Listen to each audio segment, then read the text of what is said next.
Hi friends, welcome to our channel. మీరు మన ఛానల్ని సబ్స్క్రైబ్ చేయకపోతే వెంటనే శ్రీజ థాట్స్ని సబ్స్క్రైబ్ చేసుకోండి.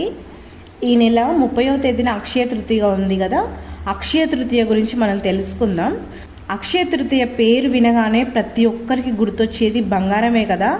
ఈ రోజున బంగారం ఇంటికి తెస్తే లక్ష్మీదేవి మన ఇంట్లోకి అడుగు పెడుతుందని నమ్మకం కూడా. మన పురాణాల ప్రకారం ఈ అక్షయ తృతీయ రోజునే కుబేరుడు లక్ష్మీదేవిని పూజించి అత్యంత ధనవంతుడిగా మారాడు. అక్షయ తృతీయ సందర్భంగా లక్ష్మీదేవి ఆశీర్వాదంతో మీరు త్వరగా ధనవంతులు కావాలంటే అక్షయ తృతీయ రోజున తప్పనిసరిగా లక్ష్మీదేవిని పూజించాలి.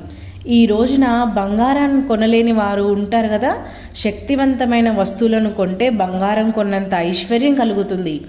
అక్షయ తృతీయ రోజున లక్ష్మీదేవిని ఎలా పూజించాలి, బంగారం కొనలేని వారు ఈ వస్తువులను కొనాలి అనే విషయాల గురించి తెలుసుకుందాం. మీకు శివుడు ఇష్టమైతే మా ఛానల్ని సబ్స్క్రైబ్ చేయండి. మనలో చాలామంది ఎన్నో పరిహారాలను పాటిస్తూ ఉంటారు కదా. అయితే అక్షయ తృతీయ రోజున చేసే పరిహారాల వల్ల లక్ష్మీ కటాక్షాన్ని సులభంగా పొందవచ్చు. అక్షయ తృతీయ రోజు బంగారం కొనడం ఒక ముఖ్యమైన ఆచారం. బంగారాన్ని లక్ష్మీదేవిగా భావిస్తారు కాబట్టి ఈ అక్షయ తృతీయ రోజున పిసిరంత బంగారం కొన్నా సరే విపరీతమైన ఐశ్వర్యం మీ ఇంటికి చేరుతుంది. ఈ రోజున బంగారం కొంటే మీ ఇంటి ఆస్తిపాస్తులన్నీ రెట్టింపు అవుతాయి.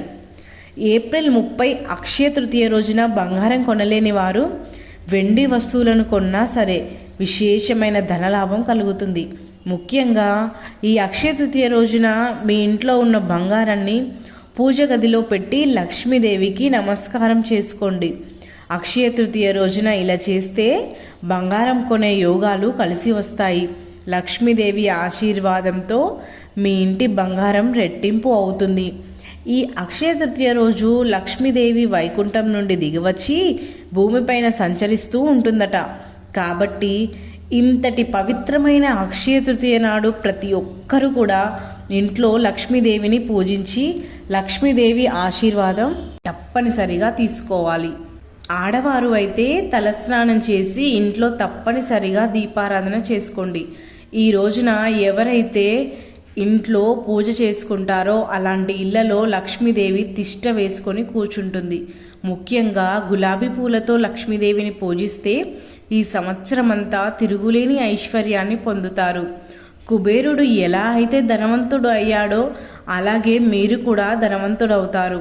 అక్షయ తృతీయ రోజున ఇంట్లో పూజ చేసేటప్పుడు ఆవు నేతితో దీపం వెలిగించి లక్ష్మీదేవిని నైవేద్యంగా పరమాన్నాన్ని నివేదించి లక్ష్మీదేవికి హారతి సమర్పించి లక్ష్మీదేవికి నమస్కారం చేసుకుంటే చాలు, విపరీతమైన కుబేర యోగం మీ ఇంటికి వస్తుంది. విశేషంగా ఈ అక్షయ తృతీయ రోజున ఒక చిన్న లక్ష్మీదేవి విగ్రహాన్ని ఇంటికి తెచ్చుకోండి. లక్ష్మీదేవి విగ్రహం పూజ గదిలో ఉంటే మీ ఇంట్లోకి వెంటనే లక్ష్మీదేవి అడుగు పెడుతుంది. లక్ష్మీదేవి విగ్రహాన్ని ఇంటికి తెచ్చుకోలేని వారు ఒక చిన్న లక్ష్మీదేవి ఫోటోనైనా తెచ్చుకోండి. ఈ అక్షయ తృతీయ రోజున తప్పనిసరిగా మీ బంగారు ఆభరణాలను శుభ్రం చేసుకోవాలి. మీ ఇంట్లో ఉన్న బంగారానికి పసుపు నీళ్ళతో శుభ్రం చేసుకోండి. ఈ అక్షయ తృతీయ రోజున విశేషంగా ఒక చిన్న మట్టి కుండను ఇంటికి తెచ్చుకుంటే చాలా మంచిది. ఎవరైతే ఇల్లు కట్టుకోవాలని అనుకుంటున్నారో అలాంటి వారు ఈ రోజున తప్పనిసరిగా మట్టి కుండను తెచ్చుకోండి. మీ సొంత ఇంటి కల త్వరగా నెరవేరుతుంది. అలాగే భూములు కొనే అవకాశాలు ఉంటాయి కదా. అయితే ఈ రోజున వస్తువులను కొన్నా సరే విశేషమైన ధనప్రాప్తి కలుగుతుంది. ఎలాంటి వస్తువులు అంటే ఇత్తడి వస్తువులనే కొనాలి. గోవులో 33 కోట్ల మంది దేవతలు కొలువై ఉంటారట. కాబట్టి ఈ రోజున గోమాతను ముట్టుకొని నమస్కారం చేస్తే 7 తలాల ఐశ్వర్యం మీ కుటుంబానికి వర్తిస్తుంది. అలాగే గోమాతకు ప్రదక్షిణలు చేయడం, గోవుకు ఆహారాన్ని తినిపించడం చేస్తే లక్ష్మీదేవి ఎంతో సంతోషించి మీ ఇంట్లో స్థిర నివాసం ఉంటుంది. ఇక మీ ఇంటి సంపద క్రమక్రమంగా పెరిగిపోతూ ఉంటుంది.